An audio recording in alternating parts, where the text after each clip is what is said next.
Hi, and welcome to the KC Conversation. So I thought that I'll change the theme and talk about things which are more inclined to what I would like to discuss.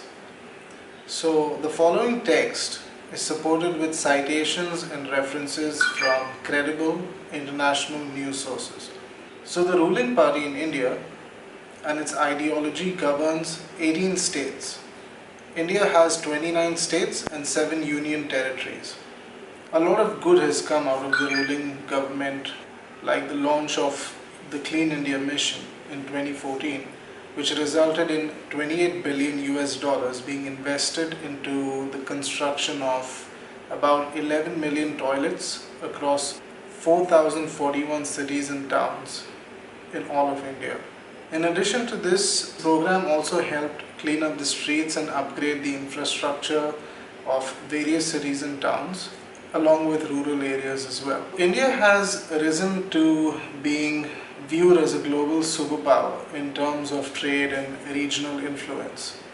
Furthermore, there has been a significant improvement with regards to India's defense capabilities and its space capabilities and its involvement in renewable energy. Also, the country has been doing tremendously well when it comes to public relations on the international front. The world's perception of the country and its capabilities have dramatically changed over the recent years. And this is all because of a lot of progress that has been happening within the country.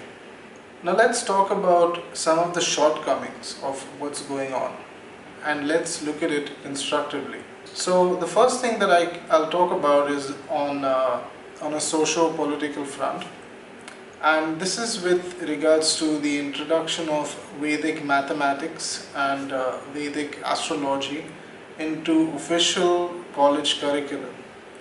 And this seems quite unnecessary and irrelevant with regards to what's happening in the world right now. Another thing is the revision of school textbooks. This is a movement called saffronization, and saffronization is essentially creating an alternate version of India's history which leans and glorifies Hindu right-wing ideologies. Rajasthan and Karnataka had their textbooks saffronized and altered, although a lot of other states were quite resistant. Another thing is credible historians wouldn't back the saffronization and the claims that were made based on the saffronization movement. An example of this would be how the state of Jammu and Kashmir were portrayed historically is significantly different from the texts which earlier existed and the new version after the texts were altered. The next thing I'd like to talk about are the economic policies. And the first thing is, the current government has been known to neglect the needs of the poor while supporting the wealthy corporations and creating opportunities for them to expand and to develop and to enable India compete on the global front. So this has its advantages and its disadvantages. Although India consists of a lot of different kind of people from different classes of society and different levels of financial situations, and these policies may not always help those people. Another one is the demonetization drive. So the demonetization drive was created to curb illegitimate and counterfeit currency. Although this could have had an ideal outcome, a lot of things that happened because of this were not very ideal. There was a severe cash shortage that was brought about due to the demonetization, and a large population of the country depend on daily wages and cash transactions. A lot of them do not even have bank accounts and have no idea about how to deal with money on a digital front or on the internet and such. Also, there was quite a lot of mayhem reported, a lot of confusion amongst the masses due to the long queues while people were withdrawing money and exchanging money. And in some cases, this even led to death, fights, and negative situations. Also, the stock market took an unusual but rather expected dive, and the employment rate increased dramatically. And also, inequality seemed to have a steep rise during the same period, and it was known to be connected to the demonetization drive. The last thing I'd like to talk about is the amendment of the Citizenship Bill.